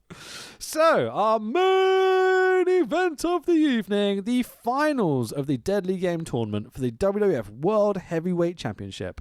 And if you've been there, your 18th or 19th match of the evening. It's a lot. It didn't feel like a lot, though. No, it flowed quite well for a 3-hour show plus a 40-minute heat. This pay-per-view comes in at under 3 hours as well. Yeah, it's like 2:45-ish. Yeah. Something like that. They probably cut quite a lot because there's probably some fucked up shit that happens. I mean, they do the pixelated thing every time Austin does the fingers. Yeah. And there's a couple of times when people swear when they're in the ring. I don't think there was much that was missed, though. I don't think there were any backstage segments that were missed. The tag match, when the guys make their entrance, the last tag team slide in the ring, and then suddenly Billy Gunn's got D'Lo Brown. They didn't get from A to B. Oh, they didn't listen to Al Snow. There was definitely a good chunk cut from that, at least. So I think there's bits cut from this, but whatever, it's all good. So we've got Mankind versus The Rock for the WWF World Heavyweight Championship. Perfect 1998. Absolutely adore it. So again, the match it's pretty average. Yeah. It's all about the story, really. So cut backstage, and Vince, Shane, and Bossman are all back. Okay, it's like they went for a little John to get rid of Austin. Went to the drive-through, got a coffee, came back. So JR putting over The Rock probably doesn't understand that the man's a back yet on telling the story, thinking, they're gonna try and come out and screw him like they've been trying to do all night, but he's been managed to get around it. Really clever. Really good storytelling. Much slower start to this match. This is more traditional. This main event title match, slow build. Yeah. Because they have time. Yeah, for sure. It's really good they gave them some time here. Yeah. Because they need it to get the story across, So, all night people were jump starting matches. Not this one. I don't know why I read that. We just talked about it anyway. So Vince and Shane stroll down to ringside, casual, smiling. They've screwed Austin. They're happy. They're so chuffed for themselves. This is where the moment where I was like, oh, Survivor Series. This is a year since Shawn and Brett and the Montreal Screwjob. And it's crazy to think that they put all their ticket onto Shawn. And then he does WrestleMania 14, and we don't hear from him for fucking ages because of the injury and everything. It's like, when you reflect back on it, it is kind of crazy how it all worked out. Here's all of our stock. Oh, shit. If they didn't have The Rock and Austin, this would have been the end. Think about how strong WCW were. Like you mentioned the merch figures, 150k for one night. But it's Rock and Austin that are selling it. And that's what I'm saying, Yeah. It's incredible stuff. Anyway, so it's kind of important to mention the whole Shawn Brett thing because, I'm everyone who watching this podcast or listening to this podcast knows about the Montreal Screwjob, right? Yeah.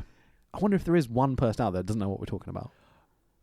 Well, you will be surprised that an unnamed member of a roster I'm part of. I went, and obviously you could do something like, Shawn and Brett.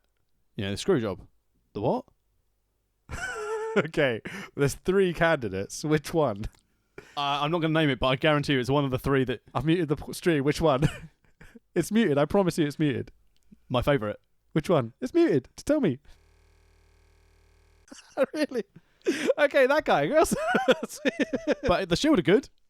Fucking hell, man. Astonishing. Really? Yeah.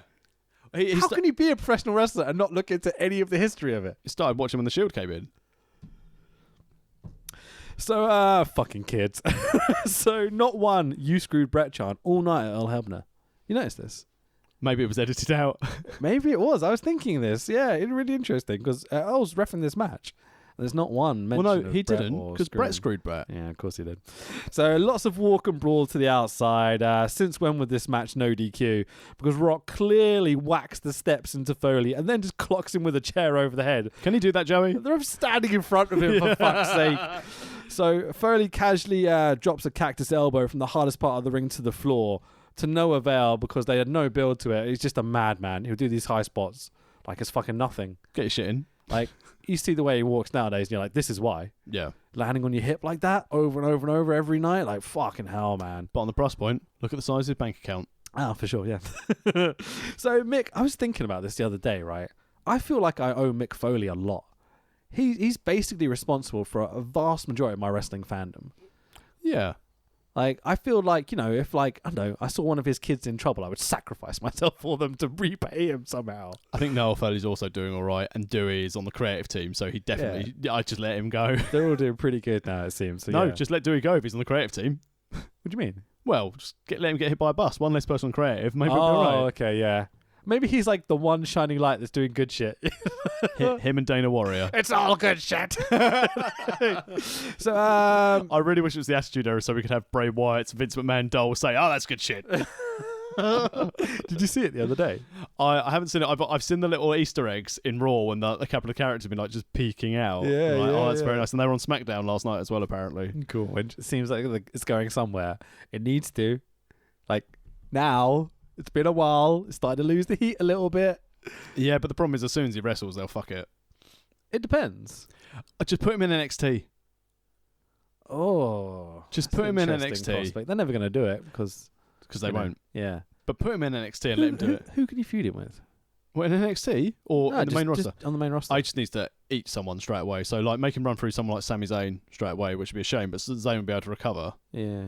Or just have him kill Dolph Ziggler and then he can retire and never come back. That's what I was going to say. But, like, he's a main eventer right now. This earphones feel like my hand. Sorry. Yeah, he's a main eventer. God, that match is terrible. I am going to tell you on Sunday, about my match, shouting, repeating 3 times. Get it over, prick. Kicks names, takes masks. So Darren Young's not there anymore. It's the best quote ever. I'm waiting for someone to fuck it up live and be like, we're going to kick some names and take some ass. It's going to be fucking great. Even better would have been Bailey. Oh my god, just anyone. Just one person is gonna fuck it up eventually because it's so easy to do, you know. Anyway, so Mick and Rock. Foley goes, whoa, hang on, what's going on with my thing? I'm completely lost where I was. Fuck's sake. Sorry, mate. Give me 1 second. It's all right. But and while you find your notes. Okay, I got it. Oh, sorry, go on then. So Mick then casually goes for an elbow from the second turnbuckle through the Spanish announce table, completely missing Rock, who was there, smashing through the edge of the table. Plus hitting a monitor as well. My fucking hips hurt just watching him do this shit. Like, he's just the man. He's crazy. Like, yeah, well, you say that. Yeah, like you said, you owe him a lot for what he'd put his body through for professional wrestling. I watch that now and go, oh, you fucking idiot. Yeah, for what sure. have you done? It's not just the high spots, it's the character and development and everything it does. But as a 12-year-old, this is like, whoa, this guy's insane. You know, everything. The ladder in the boiler room brawl also rings bells to me with Mick Foley. But terrifyingly as well. Yeah. Like, really scared for his life at times. You know, dude can take a bump like no one. So People's Elbow lands for the Rock, gets 2 out of it. Double arm DDT lands for Mankind, and Mr. Socko comes out. Mandible Claw is completely locked in. Mick looks desperate to win. His sell Selling on his is so face. good. He's like, like he's shoving this down the Rock's throat, like just doing everything he can. I wonder if Mick Foley's like, if I accidentally make him pass out and he's got to tap out, I'm going to win the belt. Yeah, for sure. Like he hasn't been champion at this point either, has he? No. So it's like it means the world to him. You can see it on his face. It's not just a kayfabe acting thing. Yeah, he wants this. Genuinely, it's like a bit like, oh, I could just fuck him over and pin him. No one died. Anyway, so Rock starts to fade. They do the arm drop thing, but on the third one, Rock's like boom and keeps that arm Still in the air. fucking hate that. Yeah, me too. It's nice that it's kind of faded out of modern professional wrestling.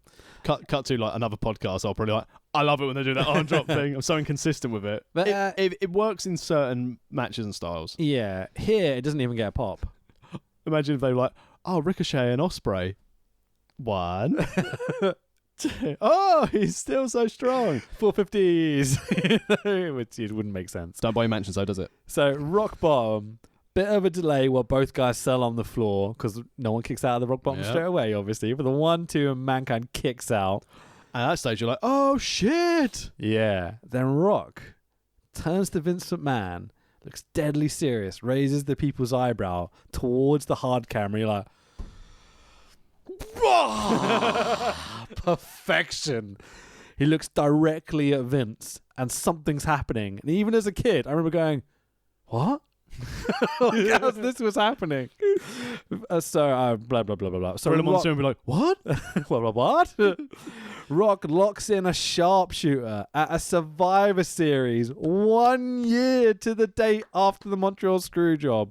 McMahon calls for the bell and new World Heavyweight Champion for the first time.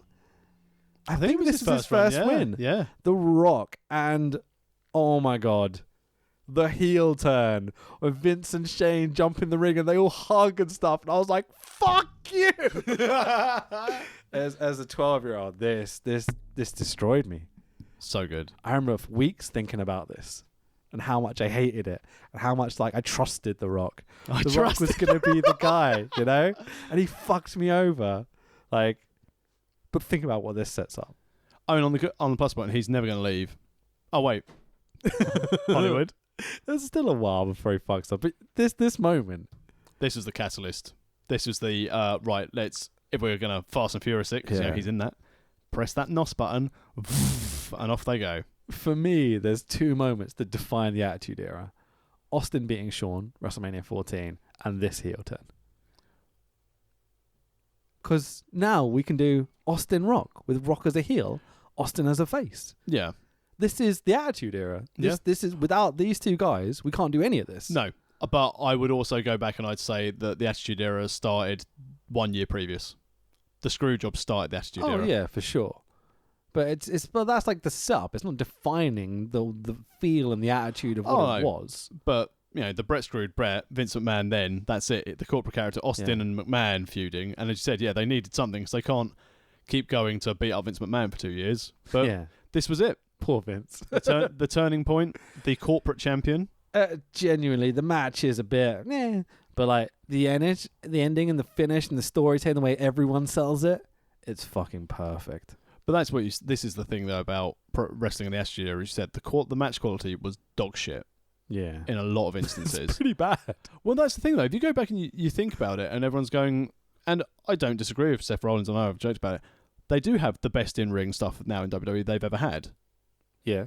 But they just can't tell stories. Yeah. Whereas in the Attitude Era, they probably had some of the worst in-ring action. Maybe early 2000s was probably that peak point of shitness for them. Yeah.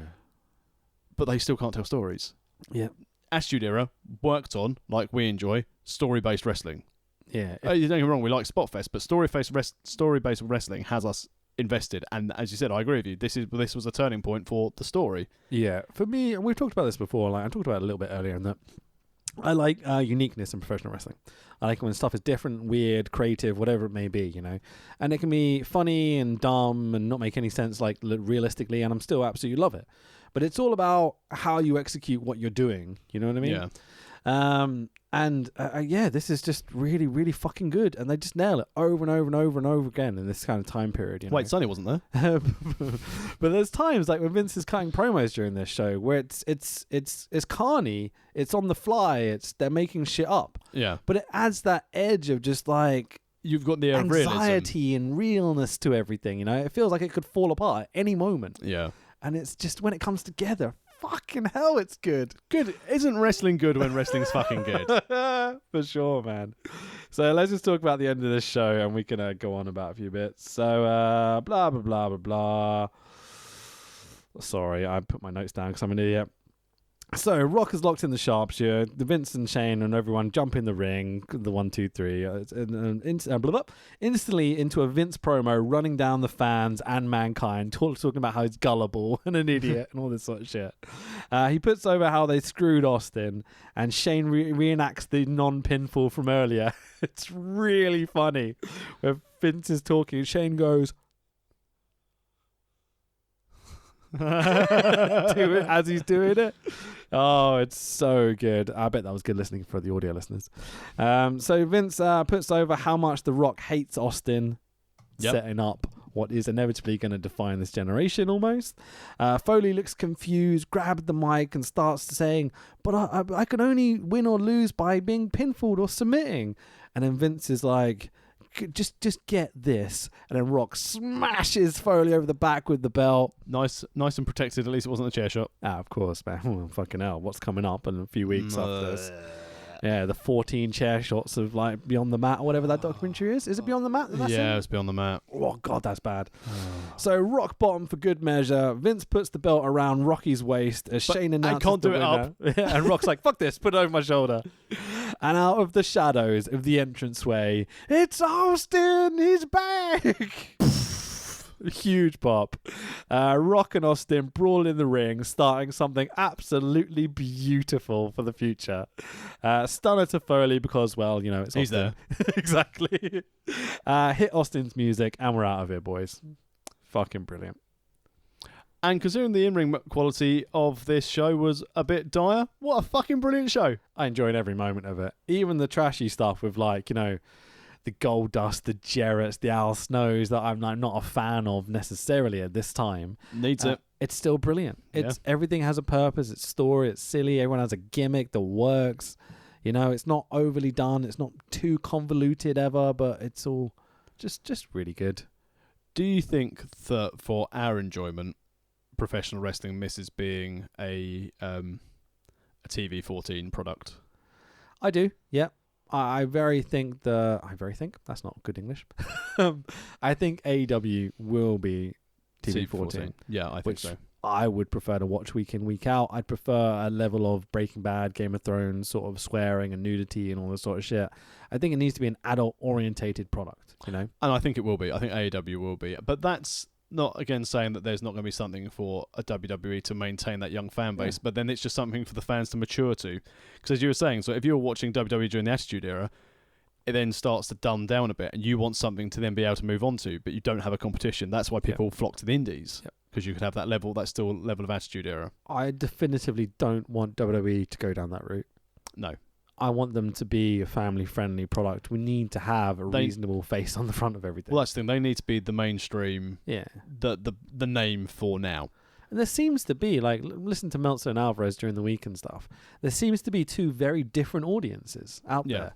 There seems to be a whole section of fans that watched during this Attitude Era and then just kind of stopped watching. And I think it's a part to do with, like, you know, progressing in your life, getting on with other stuff, whatever it may be. Yeah. But then there's people like us that just kind of stuck with it and tried to stick with it for as long as we fucking could, because it's almost like an addiction almost, you know? And it's only in the last couple of years that I've gone like, I just can't waste my time on this anymore. Parenting ruined WWE for me. Well, no, it didn't. It just made me realise that, do I want to spend 3 hours committing, 5 hours if I'm going to watch Raw and SmackDown every week to commit to this to keep up to date with it? Or am I going to watch highlights and just read the results? Yeah, exactly. Because, again, Stomping Grounds, I started watching it, had it on in the background, but not giving it my full attention. Too busy painting flipping berserkers, mate. Awesome. Stomping Grounds was okay at the weekend. It wasn't bad. Well, this thing, isn't it? The same thing as we said about Mania. Even though it's fuck long, the in-ring stuff was really, really good. Yeah. It was a really good indie show in front of like 80,000 people. I actually wrote out a whole tweet that I deleted because I regularly write tweets and go, does anyone care about this? I just delete them, you know?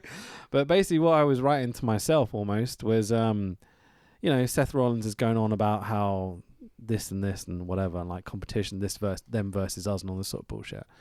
I've completely forgot what I was saying. While you're trying to remember, we will touch on this to finish. Doesn't matter. I think it's nice that people have a team mentality towards their brand. I think it's interesting now that Rollins is team with Becky on TV that actually he's suddenly become a little bit outspoken on Twitter, which makes me think she's got his phone. I'm thinking that relationship might be a work. Yeah. Yeah? Because she's with Charlotte. What? They were the rumours a couple of years ago. Okay, I never saw that. I don't care if it's a work. I just think that... I think it's bloody clever if it's a work. I mean, sensible. Yeah. Gets both guys over. The man's man. Flipping love that. Emasculating Seth Rollins. It works quite well. He's okay. He's fucking amazingly good. Yeah. He's not better than Ospreay. But I go back to my previous unpopular comment of that Will Ospreay would be nothing had he not had his match with Vader. And you do that every time. Nonsense. Absolute nonsense. That's not Watch any Rico and Ospreay got themselves over. Yeah, and then but they got themselves over as a spot fest. Vader gave Ospreay the mainstream link. Fucking nonsense. You can check us out at worldofwrestlingpodcast.com. World of Rest Podcast on Twitter machine is probably the best place to get us. I'm on Twitter, Instagram, and Facebook at the Tex Williams. Awesome. I always have to ask you to do yours first because I have to remember what mine is because I changed it. So Fanboy Rich on Instagram and Twitter. Give us a shout. Really, if you want to recommend this pod to a friend, we'd really, really appreciate it. Leave us a review. Just click the 5 stars on like your iTunes, whatever it is you want to listen to us on. It really, really does help us out, and we've got a really solid listenership, which I'm thank you very much, everyone who does listen. It's fantastic. So grateful. I never thought anyone would really listen to it. We very much did this for our own benefit. Yeah. And the fact that people seem to be responding and all sorts of stuff now is really good. I'm on a real positive kick at the moment. So if you really want to help us out, you can go the extra step and you can pick up this t-shirt from amazon.co.uk or amazon.com, whether you're in Americas or Europe or whatever. It's the best place to pick it up. It's only $15, $20, and it's really, really good quality. Yeah, really top drawer. Absolutely. Top drawer. Thank you, everyone. Really appreciate it. See you next week for some more shit TNA. We're doing, what is it? Turning Point 2004, the Elix skip around the 6 sides of steel, and also the Kings of Wrestling, but not Cesaro and Chris Hero. Look forward to that. TNA. Chanting no one ever. So, I did actually, but anyway. WWF 98 is the best, isn't it? Top drawer. Yeah. See you next week. We just stop doing good stuff that we like. Bye, everyone.